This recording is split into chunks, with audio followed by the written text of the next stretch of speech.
Welcome, everyone, to the Coaching to Flourish podcast. And I am your host, Raj Anderson, Executive Life Coach and Coach Assessor.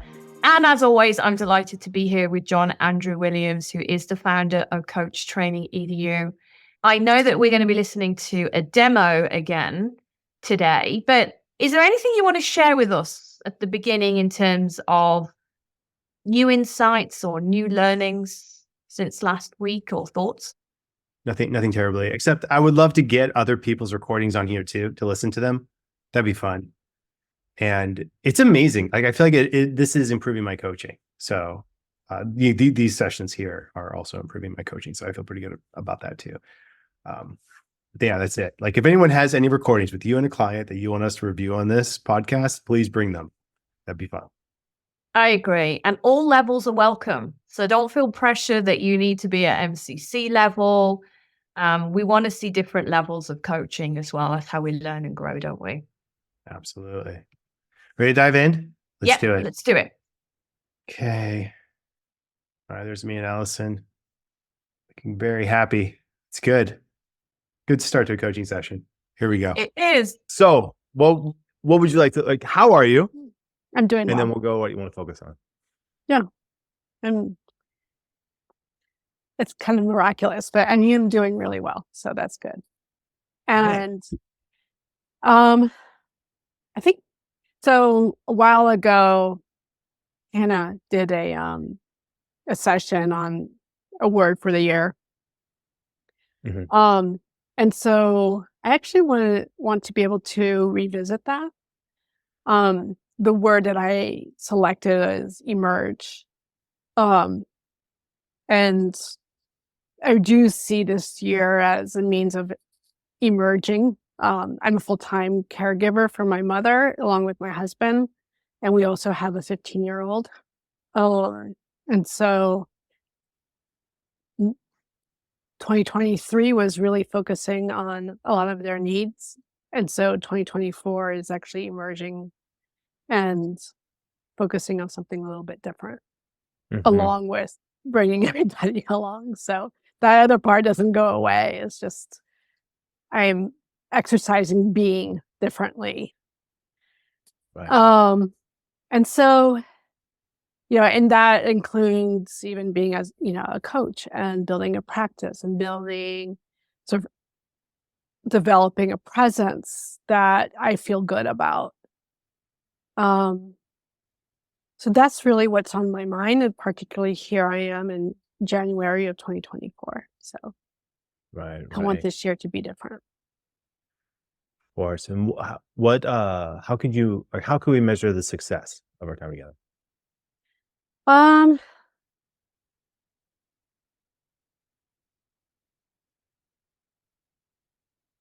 think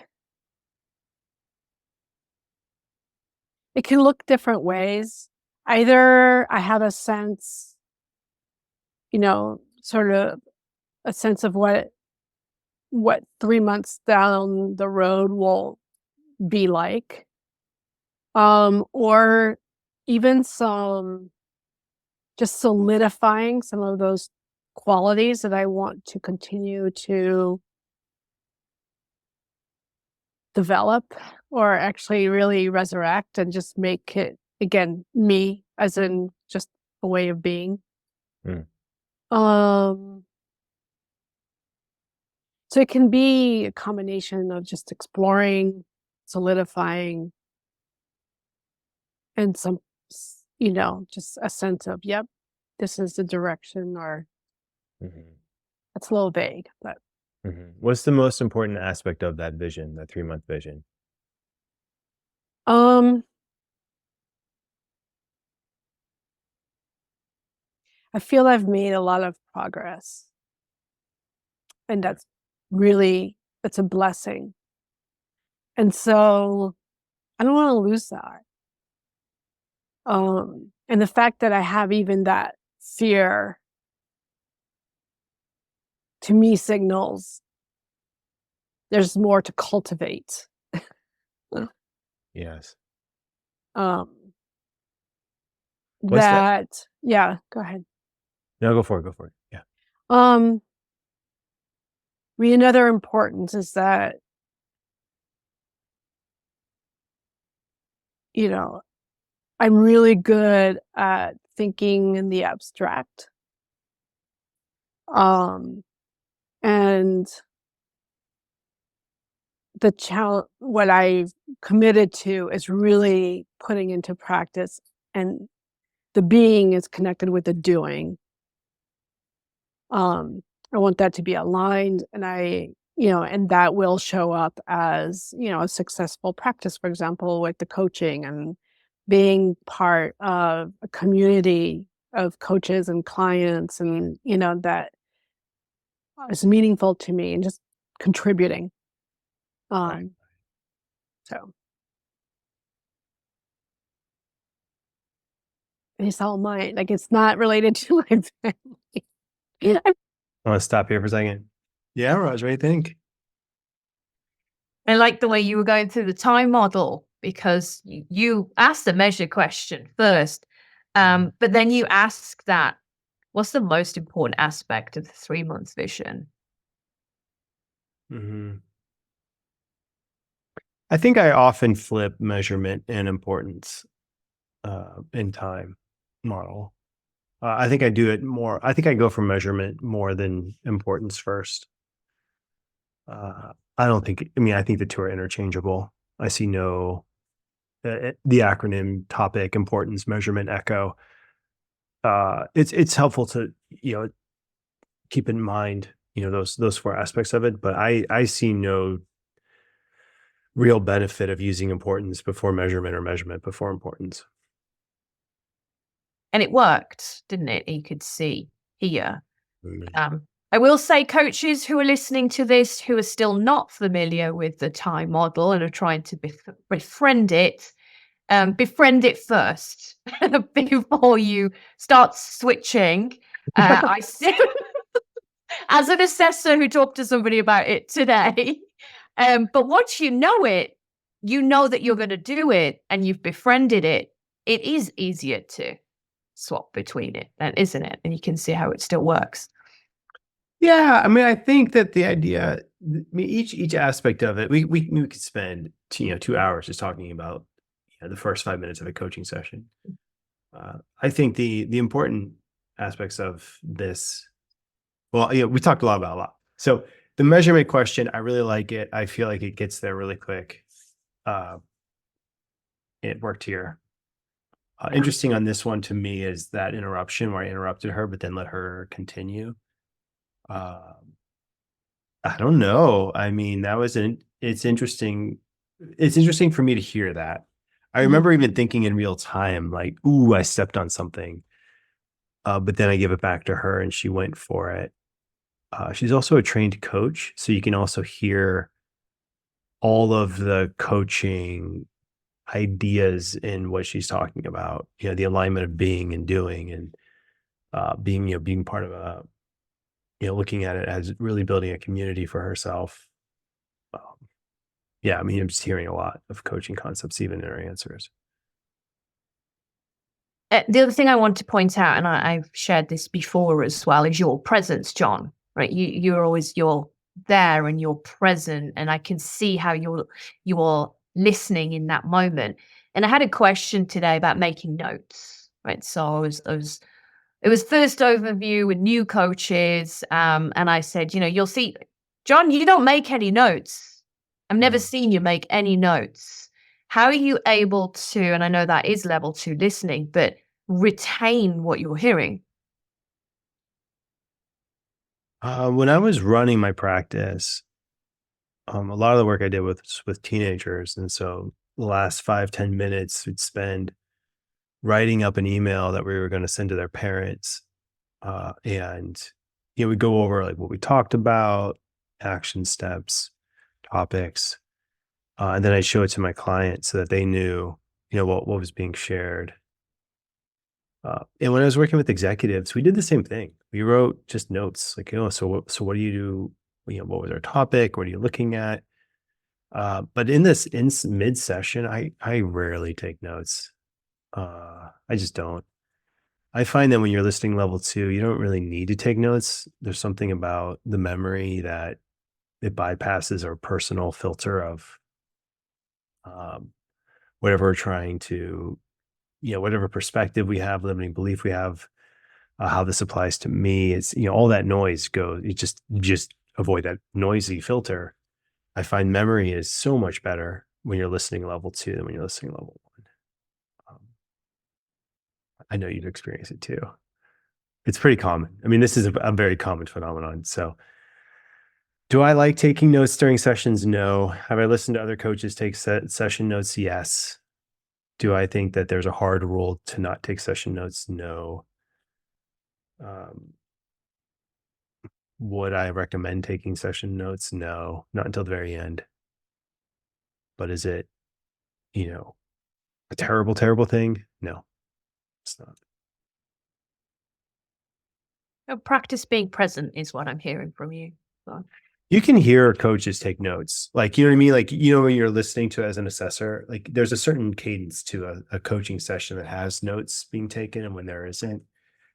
And the one thing, okay, if I had to choose a side, I'd say don't take notes, because I think the notes themselves take away from the rhythm of a session.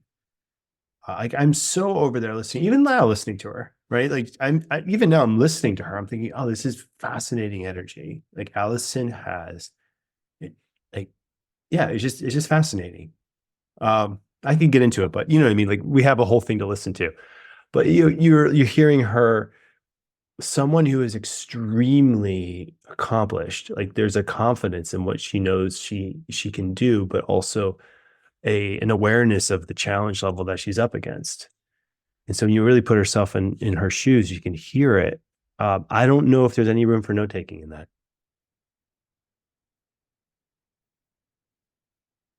Like what notes would you take? You know what I mean? And for what reason? So yeah, this is where I would go on it. But for those coaches who want to take notes, I mean, fine, but at least listen to your sessions and see how it works for your clients too. Thanks, John. Ready? Yeah. I feel like we need like 2 hours to go. We need 2 hours to go through a 36-minute. One of these coaching flourishes. We'll do the whole thing. I know. And then I get curious and then I connect it to something someone's asked me. So I'm going to attempt to just listen. I was curious too about my pauses. I mean, I feel like I have a curiosity bank of questions that I also want to ask from previous coaching to flourish things that we looked at. That I'm thinking, that last session, some of those pauses were really intense. Is that okay? Is that okay? I don't know. I think it is. But we'll see. All right, let's see where I go with Allyson. Yeah, we could turn this into a 6-week program, 136-minute session. I was just talking this morning to a friend, and it was about the podcast and trying to figure out, okay, so what are we really doing here? Like, so the idea is, it's hard to get people. I mean, it was hard. Now it's not, but people to demo clients. A coach who feels confident enough to coach, knowing that, okay, we're going to broadcast this to the world. And then B, to have a structure and a place to even talk about that phenomenon that happened. It's almost like a phenomenon to talk about a phenomenon is happening, in real time. And then it's stackable too, because now like, okay, so now we have, there are previous sessions. How much is this building on itself? How repetitive is it? But it's each new client. And I think that what we settled on is that when you're following the client, like wherever the client wants to go, as long as you're following the client and you have the time model, you have the topic very clear, you're going to have a productive coaching session. And I mean, the podcast itself, in this cast, it follows that same principle. We're following the client in a way. All right, here we go. I know I'm talking a lot. I love him, and I spend a lot of time caring. And so this is, Allyson in her professional role. Right. You mentioned progress. What's the tangibility of the progress? How can you tell that progress has been made? I'm feeling in real time. Last year was raw with just profound traumatic changes in our family. And just it required both for my husband and myself. I'll talk about me here.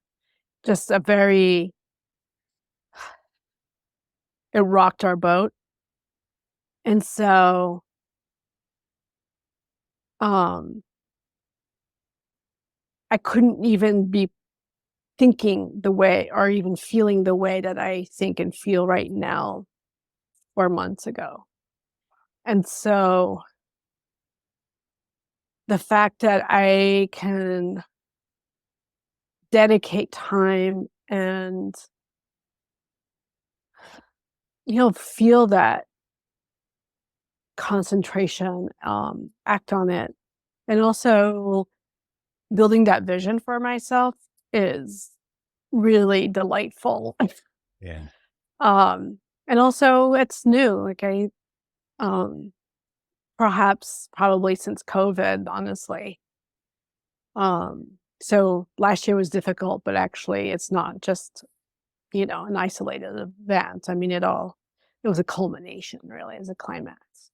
Okay. And learning to be a caregiver full time, a mother, a wife, a daughter, all within our home. And then also now building on the other role, which is a professional role, which I had before COVID, and now I'm resurrecting on my own terms. Right. There's just an interview with a researcher Uh-huh. from Chapman who does daughtering. She talks a lot about the invisible labor and how it builds stamina. What invisible labor have you done? And then what stamina has it built? That's an interesting question. Like, I had just done that interview literally like 30 minutes like before this session. This is an older this is an older session. So I don't know. I was thinking to myself, oh no, do I bring it in? Do I talk about something outside and bring it in? And I did. I don't think I don't know. I like this one. I don't think it's overly done. You know what I mean? I don't think I overdid it. But I think the daughter in question, because the concept is more around, I mean, the researcher was talking about is how, I'll remember her name in a minute here. In the idea of knowing, like, as humans, as we get older, and we take care of our parents, a lot of times the role reversals will switch, and the daughter or the son, in this particular researcher's case, the daughter has certain actions that they take on a regular basis to keep relationships moving, to keep everything smooth, to keep the family together. And our society does not recognize this as in any way. It just takes it for almost completely for granted. And so what the researcher is talking about is, I mean, Allyson this is exactly what the researcher is talking about in the sense of, looking at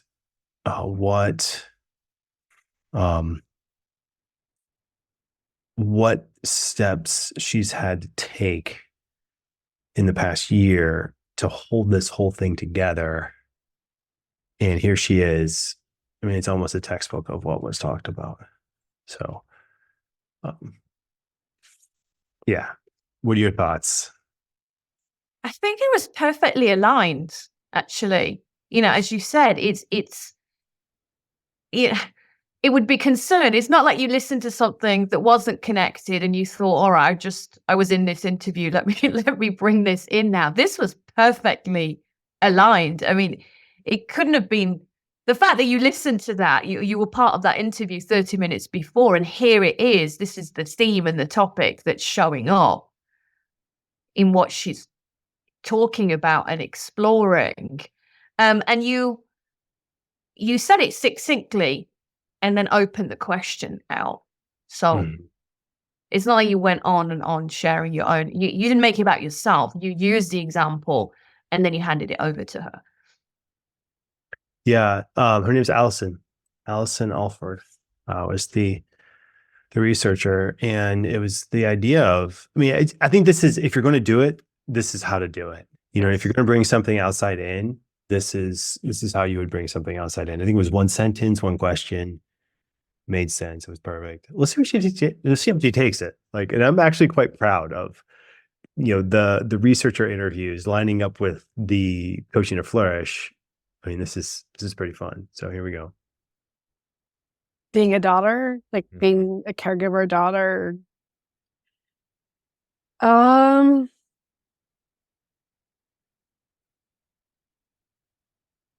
the most difficult part has been being a daughter again, in the sense that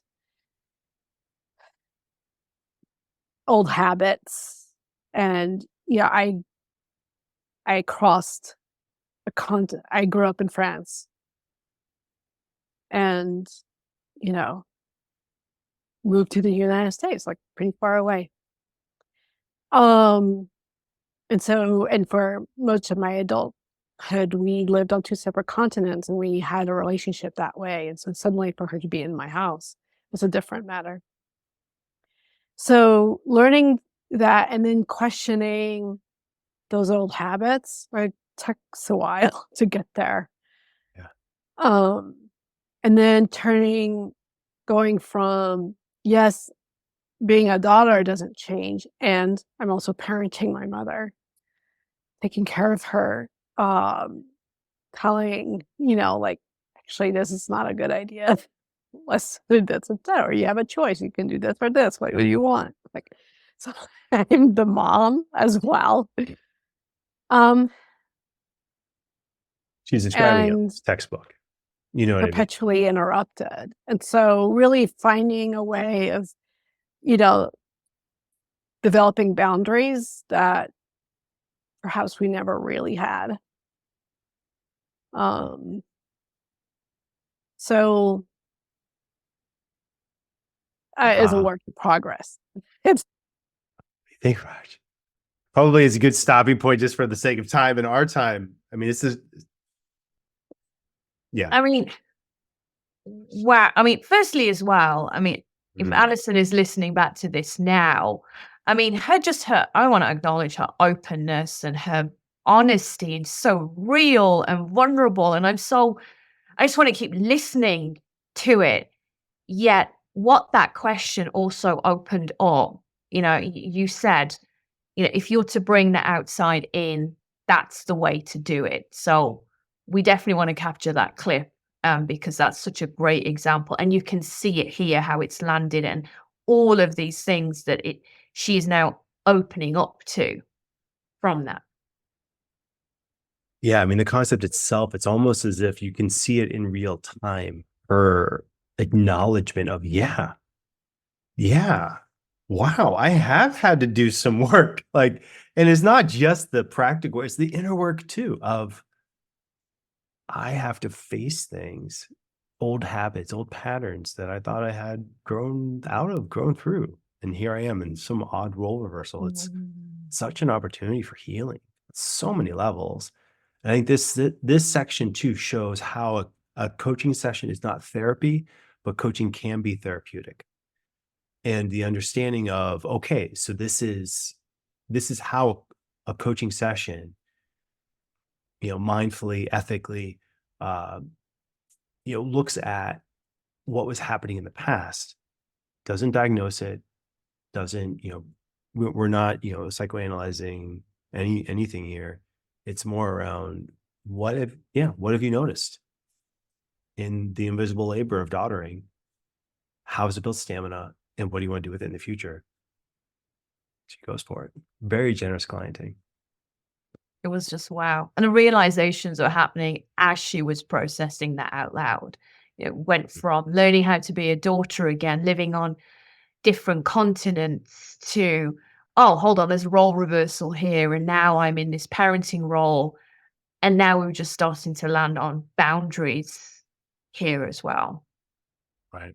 Right. And so I'm just riffing. Like there is an internal riff happening where I'm thinking, yes, like we're getting there. I can feel the progress being made.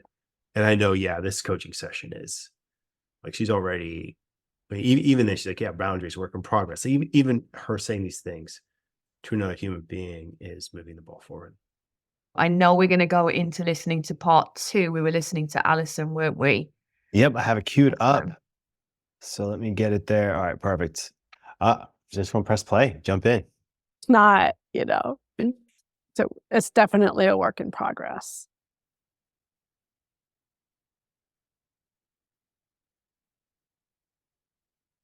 What internal strength have you developed through that?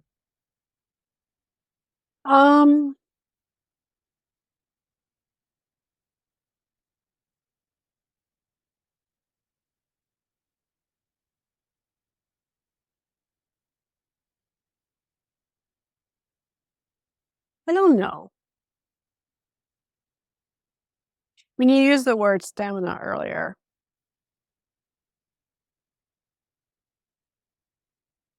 I think it's about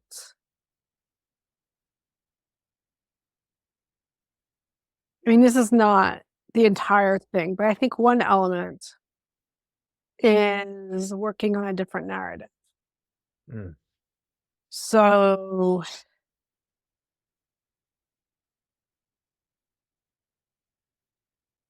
one of the narratives that has been kind of a working narrative is like, okay, my mother is here full time. I can't really work outside. Like outside the home, I can't. I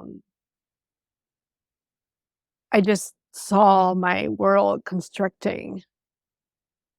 And I think one of the shifts for me was, why should it restrict? Like, it doesn't have to be that way. And I just have to open my horizon and where in other ways.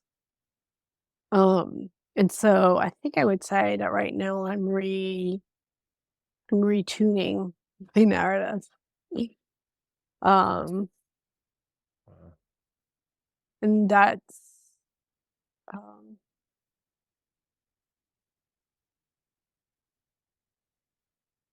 that it's burgeoning.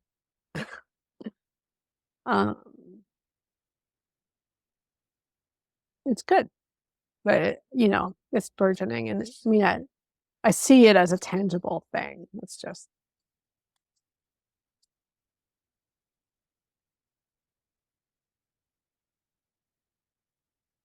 What's the action step that you feel like is just waiting? Like, if life is waiting for you to take. It's interesting, huh, Raj? We're 12 minutes in, and I'm going for an action step question. What are you thinking? I was just curious about that. We're only 12 minutes in. You're going to action. I could see learn, be, do happening here as well, right? Mhm. In the learn, be, do model. I mean, normally if I'm assessing a coach, right? We're assessing a coach, say we're looking at ACC or PCC. We're like, oh, don't go to action too soon. Yet, I'm curious about what led you here at this point. I wanted to make it more tangible. I felt like it was, it was a little bit like, what are we talking about? Like, sure, I think the space to me, this feels okay. It feels good. It feels like, okay, like she's in it, she's processing, she's here. But I wanted more. I wanted to go deeper, quicker. Like, what's real here? Like, where are you really at in this moment? And I'm not trying to get her to do something that's, how do I say it? I'm not trying to get an action step here that's going to solve it or break it open. I just more want something that's tangible so we can continue to talk about something that feels more real rather than it's nebulous. Like something that is going to happen. Like, what are we really talking about? It'll be fascinating to see how she answers it and to see where I take it. But yeah, no, action at 12 minutes in is unusual. If you're going at, if you're doing a 36-minute or whatever, an hour-long session. Let's see what she says. Yeah, I do want to make a note. Coaches listening now, John has just explained the intent behind this question is not about moving into doing a well-designed actions. There is a deeper intent here, and those are some of the things we have to think about as coaches when we're being intentional. This is you're really staying with the client. You know, she's searching for this. You can see and hear it. So you're using this question not because you're trying to move to doing, but you're using this question, as you said, to get deeper. So I just wanted to summarize that to people who are listening and might be curious about, well, what's the difference here? Yeah. These are your reasons, your intent. You're heading off questions that you're going to get in the assessing. When Yes, I am. Well, John didn't hear at 12-minute mark when he's talking to Allyson. What's happening here, you know? Well, this is what's happening here. Let's see how she takes it and see what happens from this. You know me well.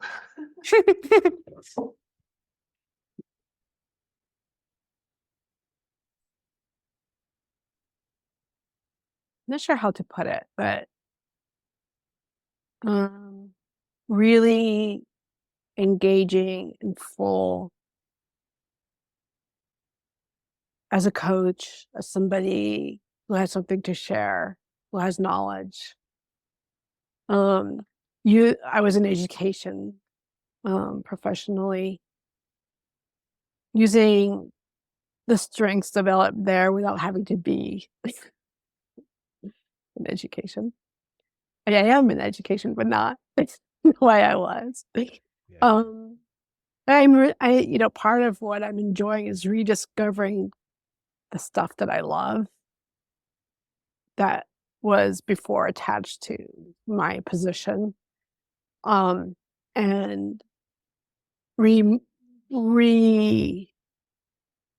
actualizing it, I guess, in a world, in the coaching world. And so,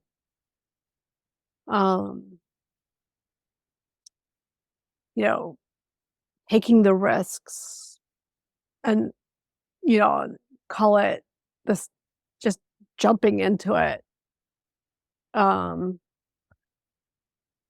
with confidence and curiosity about what will emerge. Mm-hmm.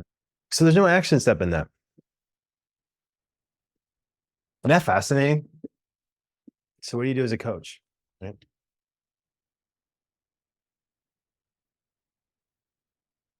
Where would you take this, Raj? Kind of curious.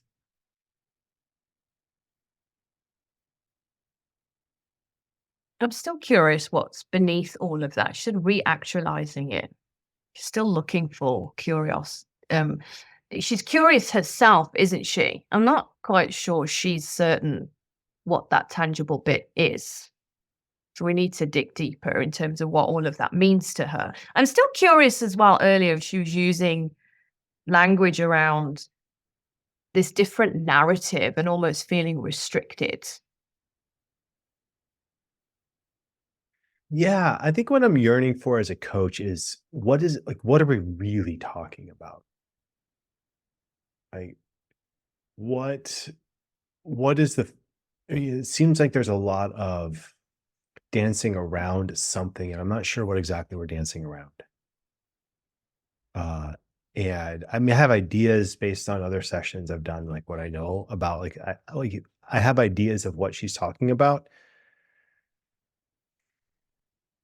But it's fascinating that we haven't got to the steps. So we'll see where I take it. This is sweet. I mean, I think this is instructive, for what to do when clients aren't going directly into it and seeing it, although I know there's still value being created. There's that word. Mhm. It feels like a lot of pressure placed on yourself by yourself. Mm,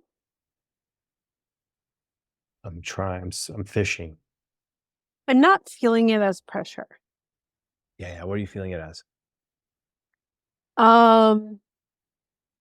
Relief. Sweet. So long as I maintain a mindset of curiosity. Mhm.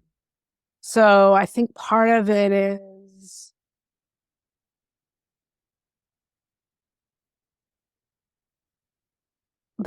it is a process. I mean, I do have goals, and I do want to live financially, be financially um, stable, um, and it's not the only thing that I'm working towards. Right. I think that's the part that um, so far right now I'm enjoying the discovery, and I recognize that sometimes that's hard to maintain. And so for the time being, I'm preserving Yeah. that space because I really want it to be. Um, I don't know if I'm curious to see what it really, what I become. Yeah. Yeah. Feel it.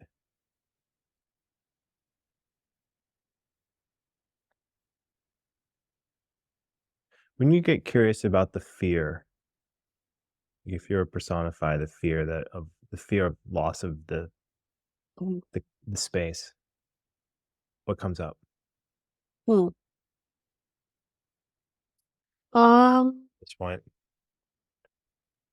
You know what I mean? I'm just throwing stuff out. I'm Mm, taking coaching risk after coaching risk, mm. wondering if she's going to go and like, really riff on something. It's so far no. I don't know. You know what I mean? It feels like I'm risking a lot. Not a lot of risk. Questions are pretty safe, but you know what I mean. Yeah. And I was wondering at this point, like, if I was in this session I'm coaching, I think I'm getting to a point where I want to maybe ask a prickly question, or ask, like, what are you avoiding? Right? Because Yes. there is this avoidance and resistance happening here, is there? I can feel it. Feeling it too. Where I'm giving her a lot of space to process, which means her session, so she can process this if she wants to. But I can feel myself like internally amping it up. Like I'm with her, but I'm like, all right, Allyson, what are we doing here? You know. Uh, and I also trust her in her process. And if she does need to, this time in life where she doesn't have complete control over her schedule, to be gentle with the goals and be gentle with where she's at. I respect that too.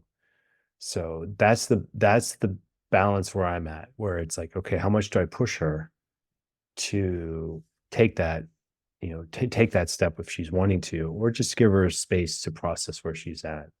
It's up to her as a client. How do you determine that as a coach, John? It's a good question. I think you ask your client, you know, how do you want to use the time? How do you want to use the session? Where are you at? Um, I mean, I think that is the assumption that we make as coaches, is that, people are coaching you because they want to be pushed, or maybe they don't. So it's a design the alliance thing. You know,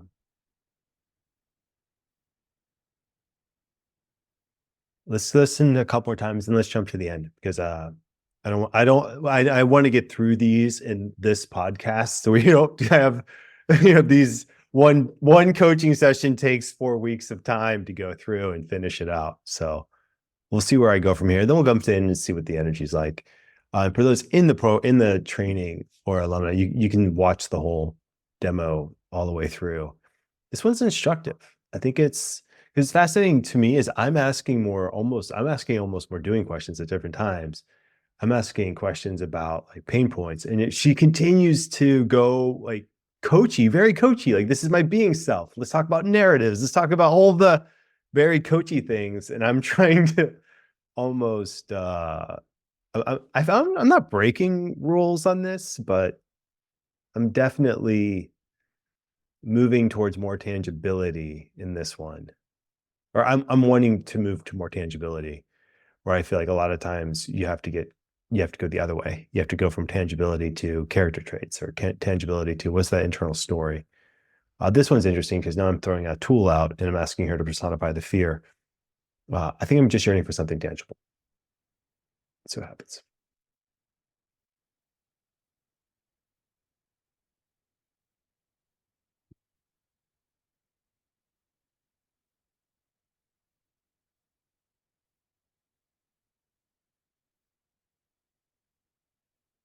It's a good one.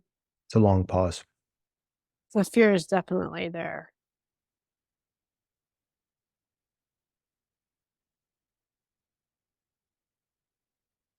I suppose it is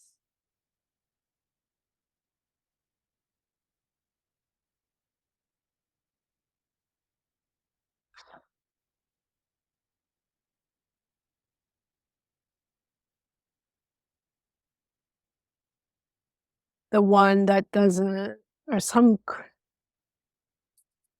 I don't know, a creature that sits and won't move. Um,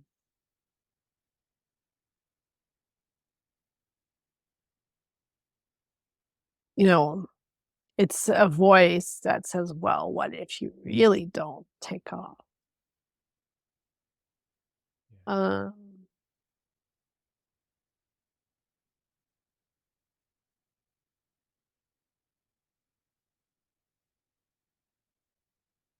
the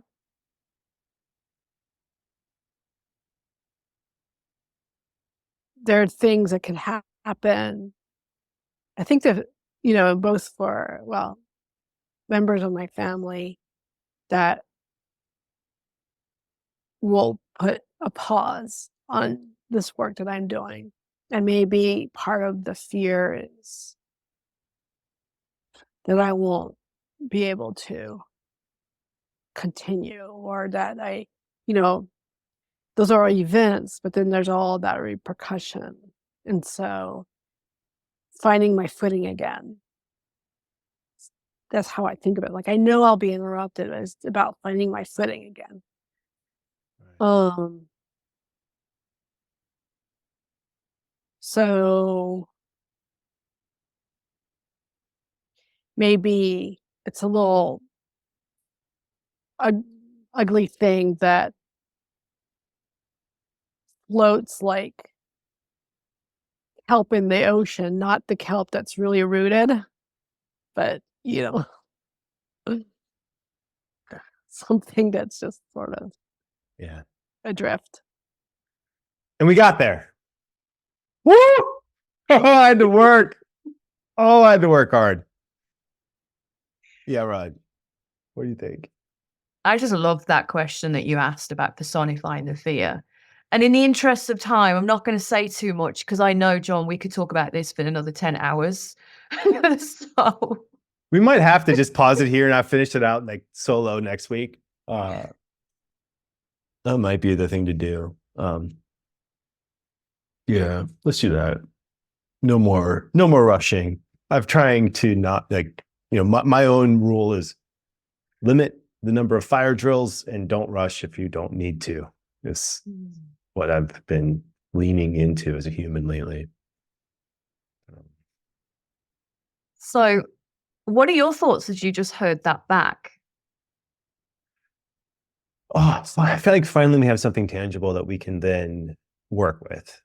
And I mean, this is all known. I mean, I think this is the second or maybe even third time I've worked with her and I know more of what she's up to. So she's talking more when she's using pronouns of referring to the work. She's meaning writing work, and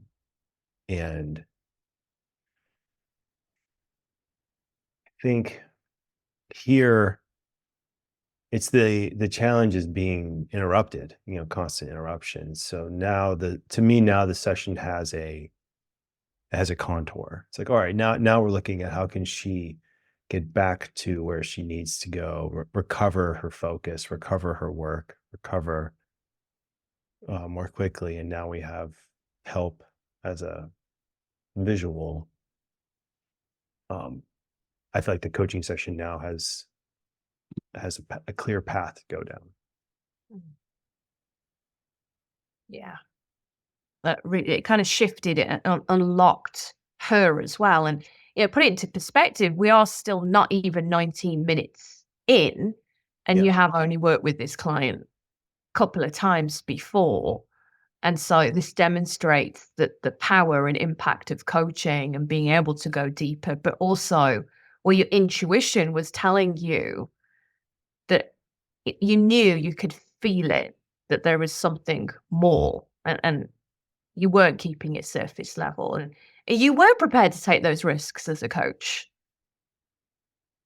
Yeah, it seemed like I mean, in just this little snippet, you're going from, okay, the question I'm asking, it feels a little disjointed to me in the sense that I'm not taking where she's going and then riffing on it so much as I'm thinking, okay, that's interesting. Let me try here. All right, that's interesting. Let me try here. Because I'm feeling like, so like because I think I get a sense of like, so what are we really doing? What's the tangible thing that we can look at that you don't have an opportunity to look at solo, that you can take the most advantage of our time together? That's what I'm asking myself as a coach. And when I'm thinking, I'm literally cycling through different tools that I have to see if something will get to the point that we're at right now. And we got here. We're 20 minutes in. And we have a personified, we have a metaphor to work with, basically. That represents something tangible. We're good. I'm just like, yay. All right. Like, so now as a coach, I'm thinking, yeah, I did what I needed to do. And now this session has a very clear path to go down. I am going to jump in and finish out this one with Allyson here, who's been an amazing client. And I want to do it on her, finish this out, and we'll go to another recording next week. Here, I'll share my screen. Here we go. But of course, the parameters were always so solid, like just went to that little, There we go.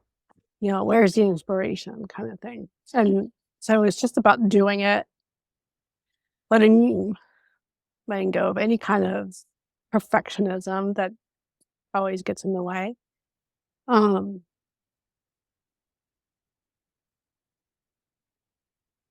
Being and doing to the best of my ability. Yeah. It almost feels like there's a new perspective emerging, Mhm, like your approach to work, like even the mhm, narratives around work. mhm, What's what do you feel like is a characteristic of the new perspective, or mhm. Not toxic. mhm. Um, I mean, you were in education in the past, in the distant past, right? And,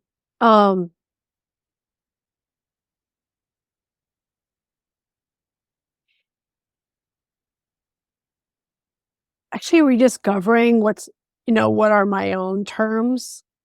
Yeah. Yeah. Um, so doing and being, learning things that are completely new and out of character for myself, and that's good. Like I want that. And also being able, like making decisions because I believe that, yep, this is right, or let's try this, let's see where this lands. And actually having that agency. That's it. It's not so much on my own. It is, but it's more important word here is that agency. All right, so let's play a game. Everyone listening along, what is the question that you would ask on that little clip right there? Agency seems to be that's just the low hanging fruit. But yeah, what question would you ask? I'll give it a couple seconds. I'll come up with a new one too, and then we'll see which question I came up with on this too, in real time. And I know we're jumping in mid-session, midstream, all those kinds of things, but here we are. Happy Tuesday, everyone.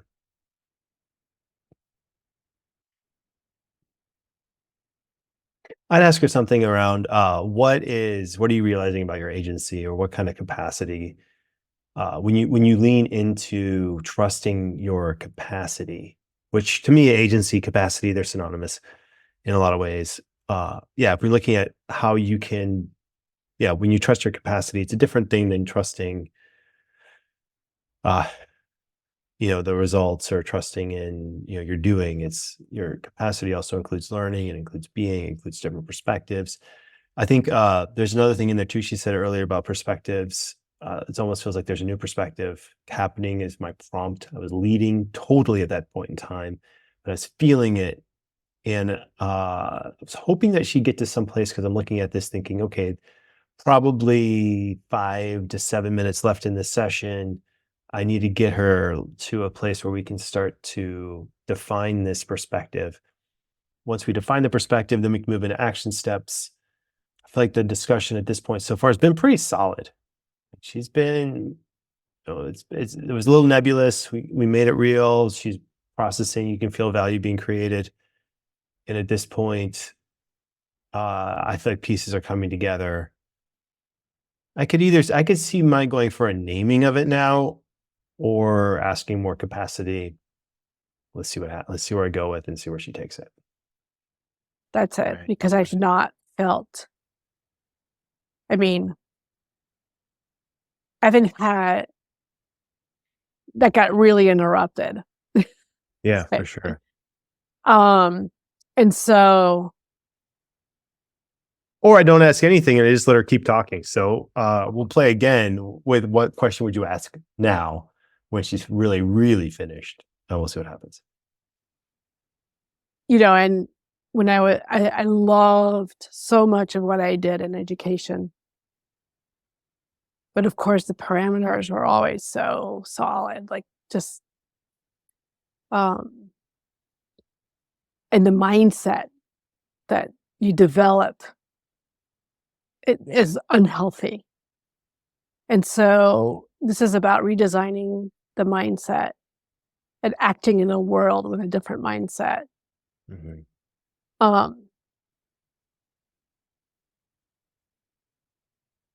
And so to not be afraid to do, even if it's a dead end, because really Right. there's always something to be learned. So Right. Okay, now play what question would you ask? We'll play that game again. What question would you ask right here? Give me a minute. 30 seconds.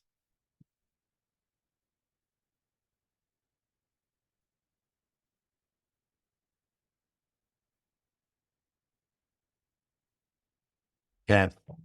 Write your questions, comments, let us know. For me, I think I'd go, what's interesting to me, where my mind goes on this is, okay, she's talking about mindsets, a different mindset. In education, a lot of times grades prompt a fixed mindset, meaning that you're going to get graded, you're going to get judged. People are, literally going to mark all the things you got right and wrong and show you. And when they show you, there's nothing you can do to change the grade you got. Even if your understanding has eclipsed the grade, it doesn't matter. You still got that grade at that point in time. And so the idea is that if you do that, you would prompt the student to study harder, study better for next time, so that they can get that grade and get that stamp of approval when it happens in real time. However, it's using feedback as judgment. And when feedback is used as judgment, you're automatically putting people into a fixed mindset, meaning that they're judging their progress. They're judging how well they tried. And that's somehow a judgment on their ability, their fixed ability to do the thing in the future. So it's almost like you're forcing someone to link the quality of who they are as a person to their performance. That's a really tough mindset. And when I was working with students, I feel like a lot of my work as an academic life coach was to help students understand that this is what the system is pushing you. This is what the system is prompting you to do. But if you are empowered to know that the system is prompting you to do this, then you can interact in the system from an empowered standpoint. And you know, okay, if the system is giving me this, the system is pushing me this way, I can empower myself to know what's happening and to even rise above the system. And if I had a choice as, as an educator to either change the system or to empower students to work in an imperfect system, I would choose to empower students. And a lot of times the students I was working with, once they understood, oh, okay, this is why I feel the way I feel when I get graded, and this is what I can do about it. Then when they're in the future, when they're going off into whatever situation they're in the same situation, because these situations do come up. They have an internal system to how to deal with it. What you see, what I'm hearing on a couple different levels, what Allyson is dealing with, and she even refers to me in real time, in real session, which as a coach, I can almost just brush it away. I'm like, I'm not here. I'm listening totally empathetically over there with you. I'm not even me right now. I am Allyson at this point. I am in, and so that self-reference, when she makes a reference to me, you can see my face. I almost try to brush it away with my face. Like, I just brush away. So I'm over there with Allyson, feeling all this, feeling the theory of what she's talking about. And I'm right there. And what she's talking about is feeling like, as someone who is, and doing entrepreneurship, as someone who has a dream and she's going after that dream.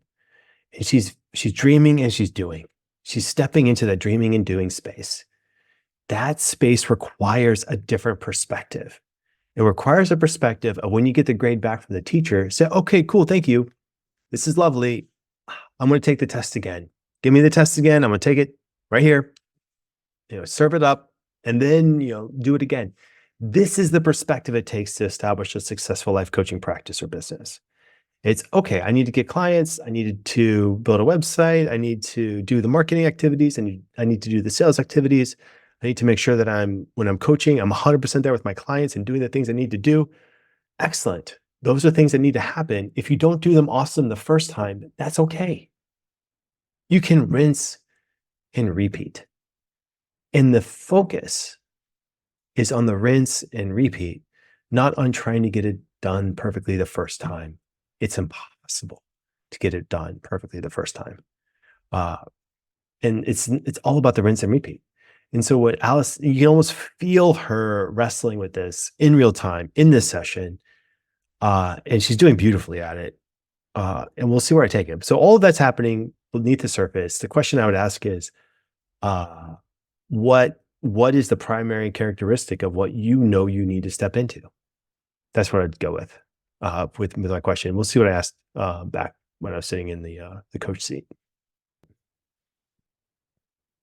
I mean, it seems to me that the writing is a litmus test for, it's like an outward expression of the internal systems working.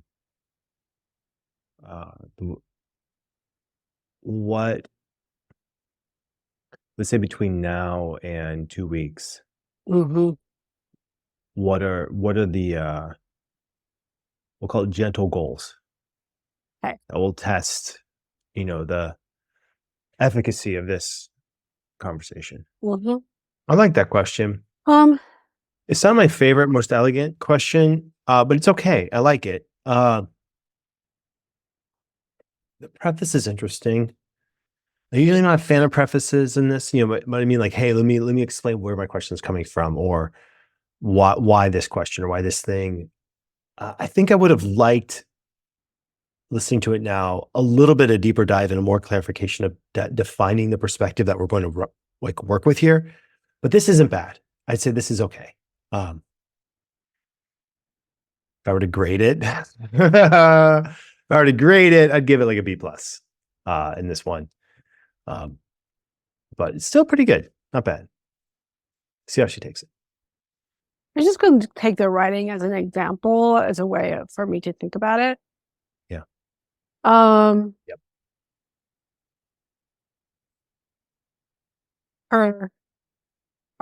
My sense to why I went with writing is because I wanted to make it real and tangible. And exactly what she did there. I'm going to pick the writing just to make it something is exactly what I was going for as a coach. I'm feeling pretty at this point in time. I'm feeling pretty good as a coach. I'm like, all right, we're there. Whatever's going to come next is probably going to be pretty good. Let's see what happens. Our discussion yesterday, being playful, just play with it. Okay, Um, good. so that would mean, even like today, I'd set, I have a little bit of, this weekend, because I have several projects, but just even writing like brainstorming and just be playful about the brainstorm, like not worry about whether it's something I'll actually want to write about or not. Having and just as a, being open to the fact that something will come up. And then writing gibberish, if that's all I can produce. I love it. Gibberish writing. I'm just going because it's always so important for me it's just right. It really catches my imagination, blah, blah, blah, blah, blah. So I'll write gibberish instead. Oh my goodness. I am feeling very good as a coach at this point in time. Thinking, yes, like this session is right on. She did all the things. It really did come together. She having a playful perspective. So we have a name, we have a defined. It's piggybacking on a conversation she just had. So she's already putting this into the ecology of her life. And then we have, almost action steps, gibberish writing. Like she's breaking down years of conditioning of having to get it right the very first time. And you can feel the joy. It's the joy that we all have when we're kids. You can feel this kid-like joy in Allyson's energy. As a coach, I'm feeling very, very good about this session, where we're at with this. Well, let's see how it goes. That's fun. That is fun.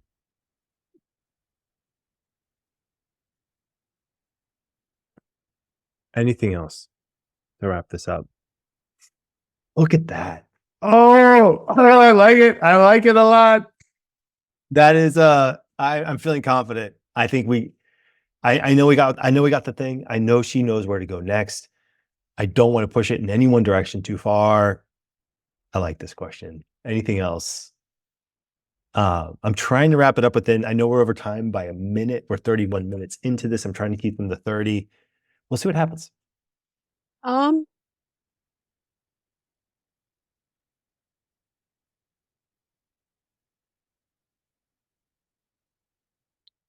just going to continue to write down the word experiment.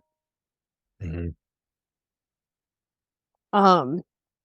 It's actually been it's wonderful to experiment. And so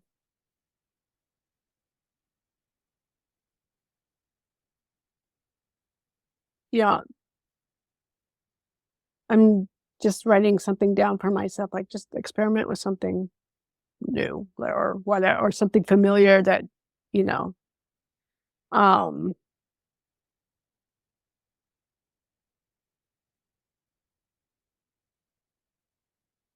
I joined the ICF, like some sessions with ICF Switzerland, and that was fun. That was really wonderful, and so to do even things like that where I'm just putting myself out there in ways that maybe I don't expect. For the fun of it.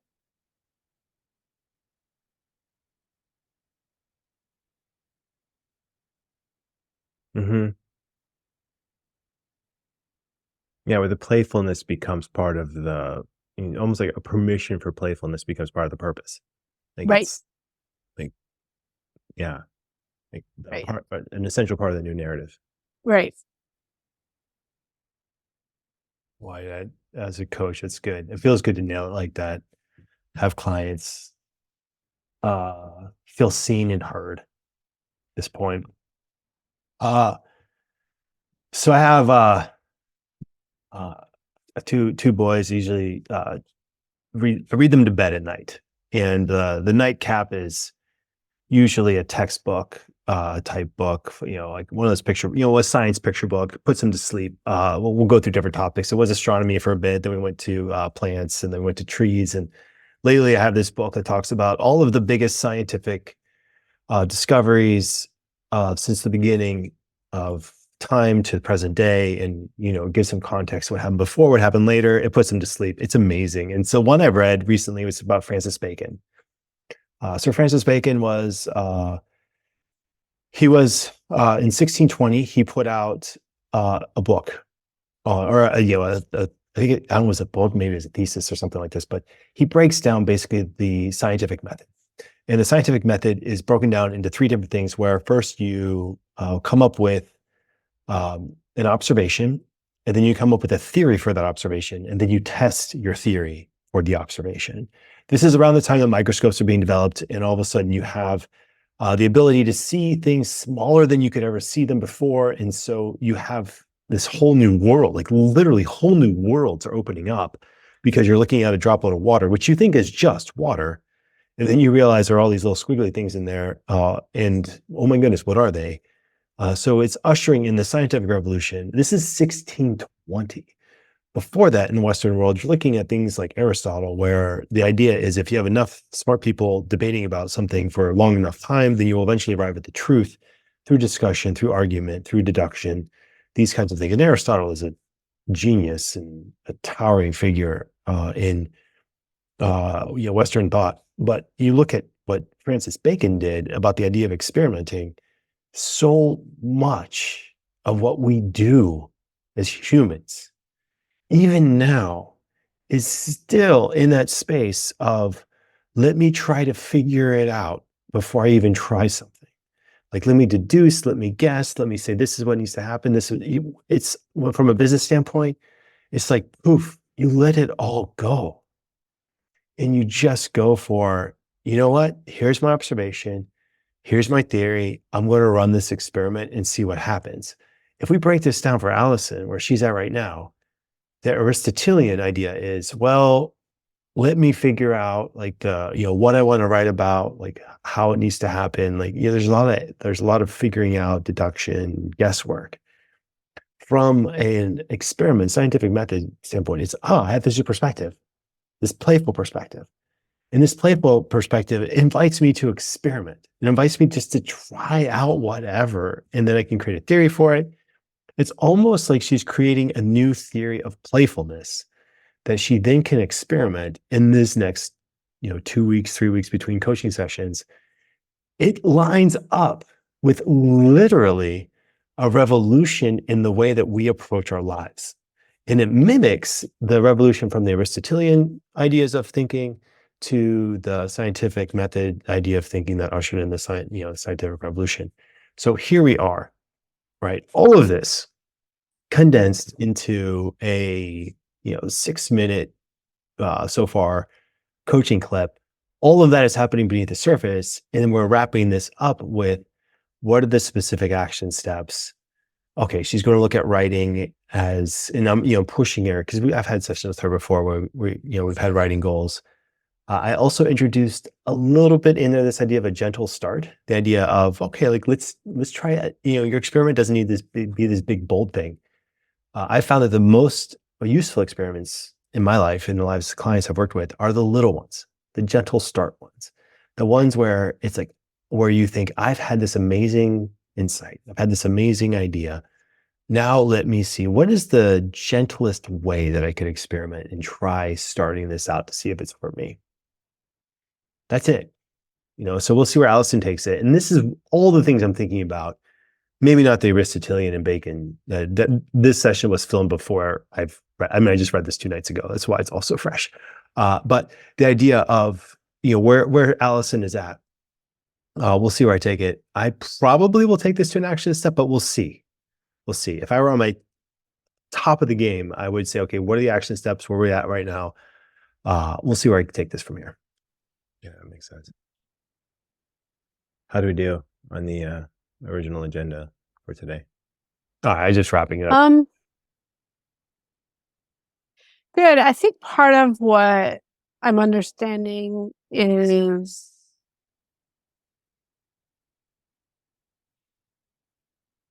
or acknowledging really is how far I've come. Mhm.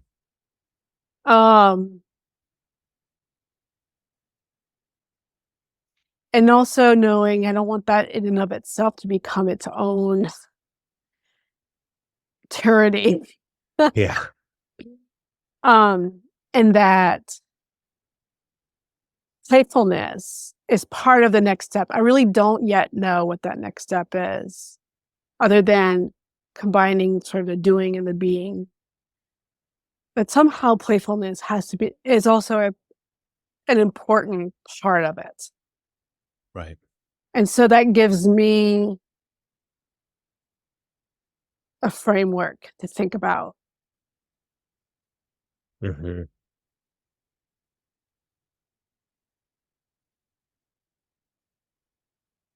Yeah. Like I'm feeling an odd tangibility even to the abstraction. That makes sense. Yep. And usually I don't. So it's surprising. Yeah, it's surprising. It's surprising to feel something. Oh, wow, that's an interesting. I can see where you're going with it. And yeah, I mean, it I'm curious too, to see, the next 2, 3 months, hmm because it's clear there's so much internal growth. hmm Yeah. It's going to find outward expression. And how did you say it? An odd tangibility? No, Yeah. An odd sense of tangibility to the abstraction. to the abstraction. Yes. Oh, wow. It feels very clear, even if it's not. I know. Yes. Yeah. All right, so we end here. All right. So what I feel like I was in at that moment and feeling like, okay, like this is where Allyson is at, and this is why I think this is pretty solid, is all of the ideas of she is shifting to this sense of she is she's breaking old mental emotional habits of judging herself based on the outcome alone, based on I need to get it perfect or I need to get it right before this thing happens, right? That's what I was feeling in this session. As a coach, if I were assessing this from external standards, I think this is a miss. I think the last couple minutes are a miss. I think what happened is I knew about 6, 7 minutes into it, yeah, this is an amazing session. That's an amazing insight. I can feel it. She's bringing it. She's doing it. That insight's good. And I felt a sort of confidence. Even that question, what else? That's a confident question. I know I'm doing a good job as a coach. That led to me missing the action steps. I should have, as a coach, to make it stronger, asked her, what are the action steps? What's going to make this tangible? Like, what are the real things that you're planning on doing in the next week that we can test the strength of this perspective? If I were on my A game completely, that's where I would have gone with this. So I love this session. Yeah, it's a miss. I would say, would I send this to the ICF for them to assess it from an MCC standard? No, I would not. Because these last minutes, I know what they would say. And they would say exactly that. They would say, this is a miss. I could have gone to action steps. I did not. I let her off too easily. The idea of tangibility to abstraction, it's a sweet concept, but then let's make it even more real with what are the specific steps you're going to be doing in this next week. that was the key question that I did not ask. But looking back, I wish I had. Overall, though, I think this session is pretty strong. My best session? No. A strong session? Yes. Is the client getting value? Yes. Are there things wrong with it? Things I could have done better, absolutely. But that's pretty much always the case. So thank you all for listening, being a part of it. And I'll see you next week. Bye, everyone.